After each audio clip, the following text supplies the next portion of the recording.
बिस्मिल्लाहिर्रहमानिर्रहीम। अस्सलाम वालेकुम नाज़रीन कराम, एक नई वीडियो और एक नए मौजू के साथ आपकी खिदमत में हाजिर होते हैं।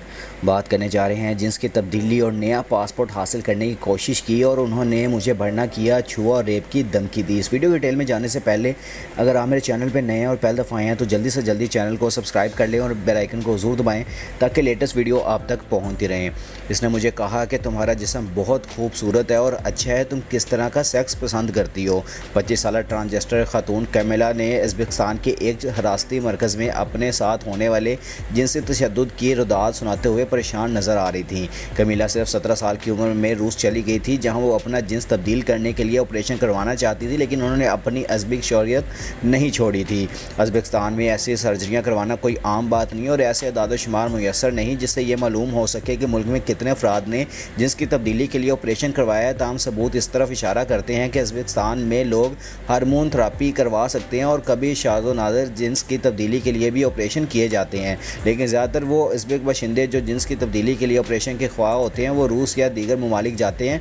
कैमिला अपने ऑपरेशन के बाद उज़्बेकिस्तान के दारुल हुकूमत ताशनिक लौट आई थी ताकि अपना पासपोर्ट की तजदीद करवा सकें, लेकिन उनका कहना है कि इन्हें यहाँ से बेबुनियाद इल्ज़ामात की बुनियाद पर हिरासत में रखा गया और उन्होंने दौरान हिरासत 25 दिनों तक जिनसी हरासानी, तशद्दुद, कत्ल की धमकियों और ऐसे तिब्बी मायनों का सामना करना पड़ा जो इन्हें सख्त नागवार गुजरे।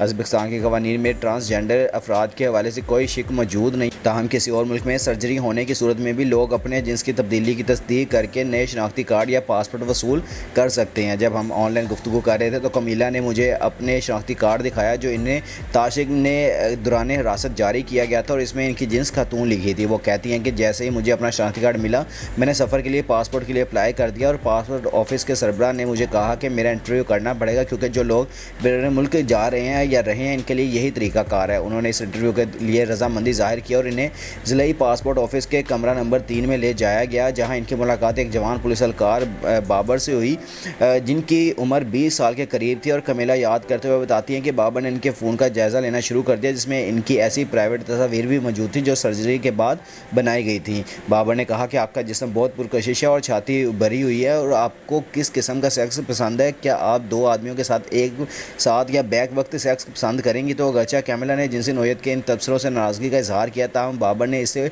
और भी आगे बढ़कर इनसे कहा कि वो अपना सीना भरना कर दें ताकि वो इनको छू सके। कैमिला ने ऐसा नहीं किया और इसके बजाय उन्होंने बाबर की पेशकदमी पर इसे धक्का भी दिया, ताहम इसका इसरार बढ़ता जा रहा था। फिर बाबर ने अपने नोटबुक से कागज़ का एक टुकड़ा फाड़ कर इस पर अपना नंबर लिखा और मेरा नंबर भी फ़ोन नंबर महफूज कर लिया। उन्होंने मुझसे पूछा कि मैं कहाँ रहती थी और कहाँ रहती हूँ और फिर मुझसे होटल में मिलने की ऑफ़र की। उन्होंने कहा कि हम एक होटल में मिल सकते हैं, तो मैंने इसे नज़रअंदाज करने की कोशिश की और पूछा कि मेरा पासपोर्ट कब तैयार होगा। इसके जवाब में बाबर ने कहा कि अच्छा, हम एक होटल में मिलेंगे और फिर कुछ देर में पासपोर्ट तैयार हो जाएगा। मैं रोने लगी तो मुझे जाने दिया गया। बाद में इन्हें पासपोर्ट ऑफिस के सरबराह ने बताया कि बाबर का ताल्लुक पुलिस फोर्स के इंसदाद दहशतगर्दी यूनिट से है। तो बीबीसी ने कैमिला को दिए गए नंबर पर एक चैट ऐप के ज़रिए बाबर से रब्ता किया और इनसे इल्ज़ामात का जवाब मांगा, तो इनका पैगाम पढ़ा गया लेकिन इनकी तरफ से कोई अहम जवाब नहीं मिला। अपने साथ होने वाले नारवा सलूक से कैमिला हैरान परेशान थी। उन्होंने कानूनी मशवरा तलब किया और सरकारी सतह पर अपनी शिकायत दर्ज करवाई। बाद में इन्हें एक और सरकारी दफ्तर में इंटरव्यू के लिए बुलाया गया। वहाँ इनकी मुलाकात 2 मर्द पुलिस अफसरान से हुई और कैमिला से कहा गया कि वो अपना फ़ोन इस्तकबालिया के लिए एक लॉकर में रख दे, जिसके बाद इन्हें ऊपरी मंजिल पर एक तफ्तीशी कमरे में ले जाया गया। इनके साथ आने वाले इनके दोस्तों और ख़ानदान वालों को अंदर जाने की इजाज़त नहीं थी और पहले इसमें आम सवाल किए गए, लेकिन चंद मिनट बाद उन्होंने मुझसे खौफनाक बातें करना शुरू कर दी। अफसरान ने कैमिला की बेइज्जती की और इन पर इल्ज़ाम लगाने का सिलसिला जारी रखा और उन्होंने कैमिला से कहा कि तुम सब ट्रांसजेंडर ख़वातीन एक सी होती हो, तुम सब जिस्म फ़रोश हो। उन्होंने मुझ पर MPs जैसी बड़ी शख्सियात को मोहब्बत में फांसने का इल्ज़ाम लगाया। थोड़ी देर बाद कैमिला ने पानी मंगवाया तो एक ने इनसे इंतहाई बेहुदा बातें शुरू कर दी और मैं एक बोतल में पेशाब करूँगा और तुम मेरा पेशाब पियोगी।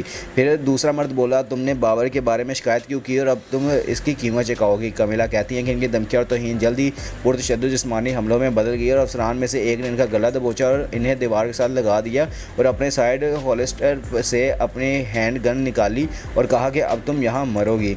कैमिला ये सब दोहराते हुए मुसलसल रो रही थी और उन्होंने बताया कि थोड़ी देर बाद फिर दरवाज़ा खुला और एक मर्द और एक खातून ऑफिसर अंदर आए। इस दौरान मेरे हमले आवर ने मुझे थप्पड़ मारना शुरू कर दिया और फिर मुझे धक्का दिया और मैं ऊंची एड़ी के जूतों की वजह से तवाज़ुन खो बैठी और फर्श पर गिर गई। बाकी सब ये तमाशा देखकर हंस रहे थे।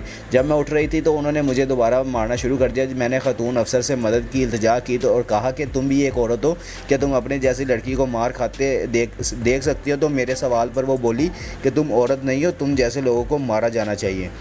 कैमिला की वकील के लिए की गई दरख्वास्तों को नज़रअंदाज कर दिया गया, बल्कि इसके बाद इन्हें मज़ीद तशद्दुद सहना पड़ा। वो कहती हैं कि इसके बाद मज़ीद पुलिस एहलकार आए और इनकी बदसलूकी का सिलसिला जारी रहा।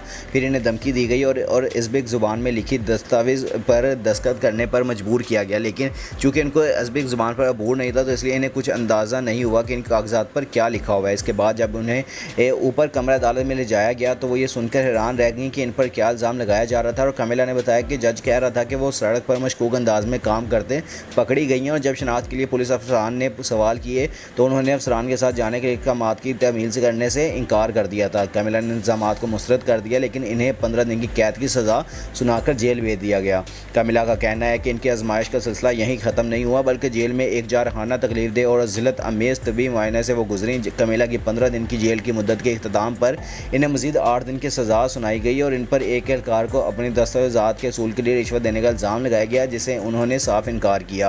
इसके अलावा कैमिला के इल्ज़ामात की तफसीली वज़ाहत के साथ अज़रबैजान के वज़ीर दाखिला से रब्ता किया और पूछा गया कि मुलविस अफसरान में से किसी से तहकीकात की जाएंगी, जिसके जवाब में वज़ारत के प्रेस ऑफिस के सरबराह ने शिकायत के हक़ से मुतल्लिक़ इन अल्फाज में आगाह किया गया था।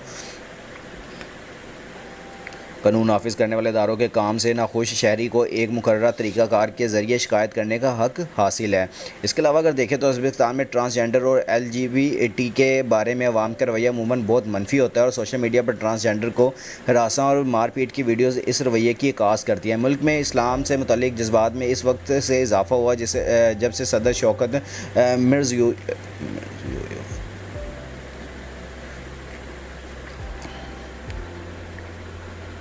मुल्क में इस्लाम से मुतल्लिक़ जज्बात में इस वक्त से इजाफ़ा हुआ जब से सदर शौकत ने मुल्क में मज़हबी रसूमात से निस्बतन आज़ादी मुतारिफ़ करवाई थी और जिसके नतीजे में मजहबी तशहीर करने वालों और पेश इमामों ने खुलकर LGBT अफराद की मज़म्मत करना शुरू कर दी थी। इस खतरा महसूस करते हुए बहुत से ट्रांसजेंडर में अज़रबैजान छोड़ने का रुझान बढ़ा है और कैमिला ने 17 साल की उम्र में मॉस्को में अपनी बहन से मिलने के लिए मुल्क छोड़ दिया था। वहाँ उन्होंने अपनी तब्दीली का अमल शुरू किया और सर्जरी से गुजरी। इसमें इनके फोतों को जो हटाने का ऑपरेशन भी शामिल था और कैमिला ने रूस में एक गुलकार और गीत लिखने वाली सॉन्ग राइटर के तौर पर अपने कैरियर का आगाज़ किया, जिसके बाद से अब तक इनके इंस्टाग्राम अकाउंट पर 20 लाख से ज़्यादा फॉलोअर्स हैं, जहां वो अपने म्यूज़िक वीडियोस की तस्वीर और क्लिप्स पोस्ट करती हैं। कैमिला को अज़बिक हुकाम ने बिलाकर एक नया पासपोर्ट दिया है जिसमें इनकी नई जिन्स की निशानदही की गई है और वो कहती हैं कि इन्हें आगाह किया गया है कि इनके खिलाफ तमाम इल्ज़ामात भी ख़त्म कर दिए गए हैं और कैमिला का ख्याल है कि वो अपनी तमाम मुश्किलात के बाद अपनी मर्ज़ी के मुताबिक ज़िंदगी गुजारने की मुस्तहिक हैं। वो कहती हैं कि अब मैं अपना एक ख़ानदान बनाना चाहती हूँ और अगर कानून इजाज़त दे तो एक छोटी बच्ची को गोद लेना चाहती हूँ। तो ये मालूमाती वीडियो अगर आपको पसंद आई है तो जल्दी से जल्दी लाइक शेयर और कमेंट्स कर दिया करें और जिस भाई ने अभी तक चैनल को सब्सक्राइब नहीं किया हो जल्दी से जल्दी चैनल को सब्सक्राइब कर लें और बेल आइकन को ज़रूर दबाएं ताकि लेटेस्ट वीडियो आप तक पहुँचे। इंशाल्लाह मिलते हैं नेक्स्ट वीडियो में। अपना और अपने आसपास के लोगों का ख्याल रखिएगा और दुआओं में हमें भी याद रखिएगा। अल्लाह हाफ़िज़।